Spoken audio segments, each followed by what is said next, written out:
We got a lot of content coming your way this weekend. I feel like I'm a bit behind. I got a lot of stories on deck that we need to get to this weekend. Took a little bit of a break yesterday. Just felt like I needed to step away for a minute and clear my head. I actually had a couple of you guys reach out to me through email wanting me to talk about the Cleveland Indians, or should I say the Cleveland Guardians. We might get into that later today. I'm not sure yet. First thing up this morning, I wanted to get to the Olympics, not the games themselves. As you guys know, I don't watch the Olympics. I find them to be painfully boring.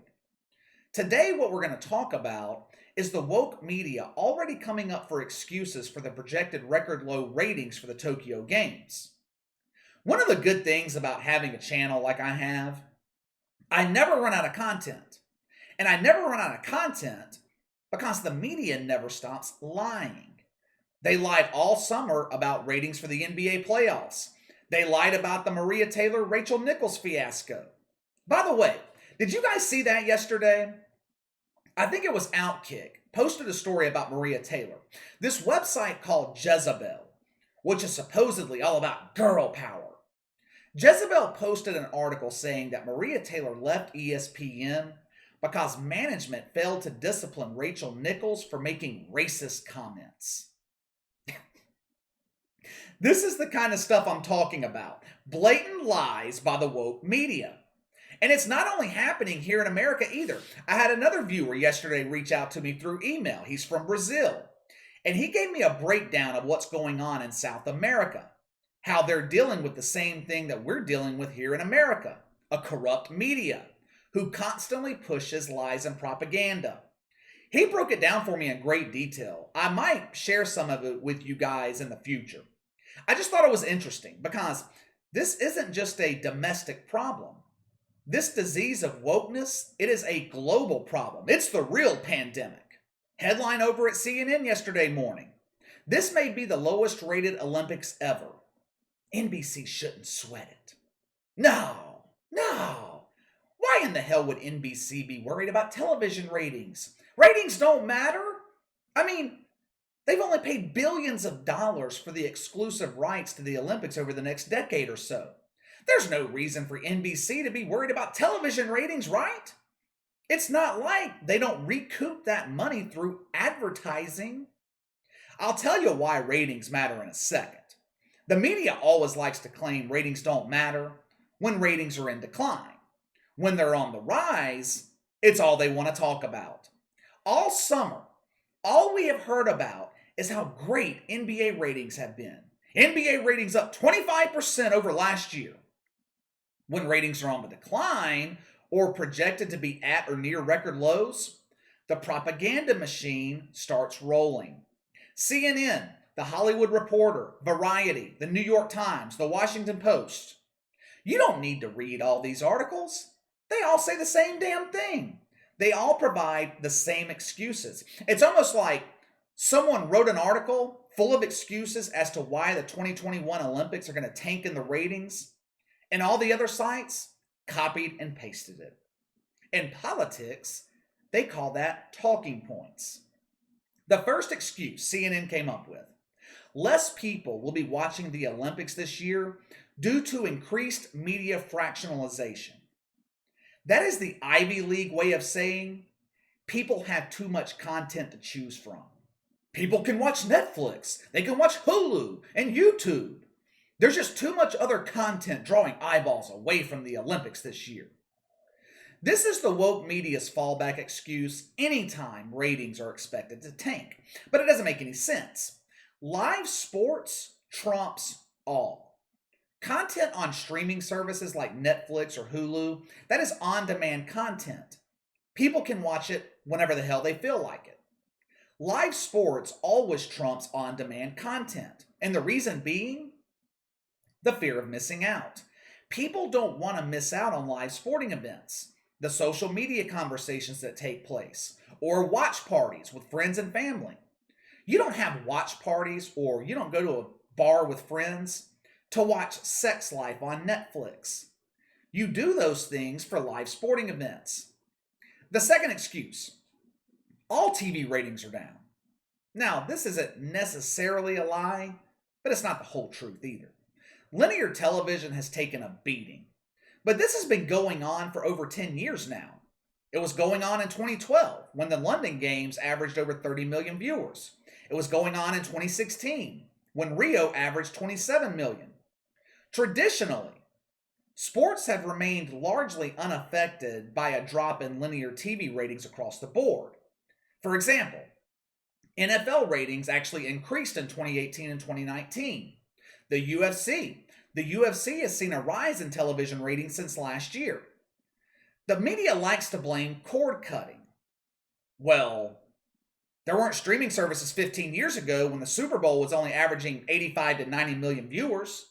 Since 2010, when all the cord cutting's been going on, the Super Bowl has averaged over 100 million viewers. Cord cutting sure as hell hadn't affected it. Plus, the Olympics are broadcast on NBC. You don't need a cord. You don't need cable or satellite to have access to NBC. All you need is an antenna and some good aluminum foil. The media is also blaming the COVID.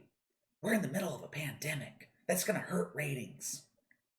In the middle of saying that, they'll also say that the public has COVID fatigue. It's summertime. People won't be at home to watch the Olympics. Television always dipped during the summer. People are on vacation. They're outside. Correct me if I'm wrong, but I'm damn sure the Summer Olympics always take place during the summer. Hence the name, Summer Olympics. Now, the lack of crowds will hurt. There's no doubt about that. But I don't think the crowds or the lack thereof have as much effect on the Olympics like they do the NBA or the NFL or Major League Baseball. For some events, Olympic crowds are quiet anyway. Another excuse. Tokyo is 13 hours ahead of America. Most of the events will air on tape delay. Again, this has always been the case with the Olympics. They were in South Korea 2 years ago, Sochi in 2014, London in 2012, Beijing 2008. This is all minutia. This is all noise from the woke media.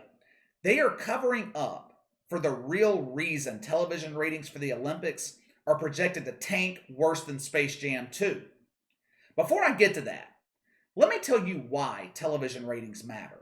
They want you to believe that ratings don't matter, that the Olympics will be the most watched event of the summer, and it doesn't matter if ratings are down 30, 40% from previous years or they're at record lows. That is just not true. Ratings most definitely matter.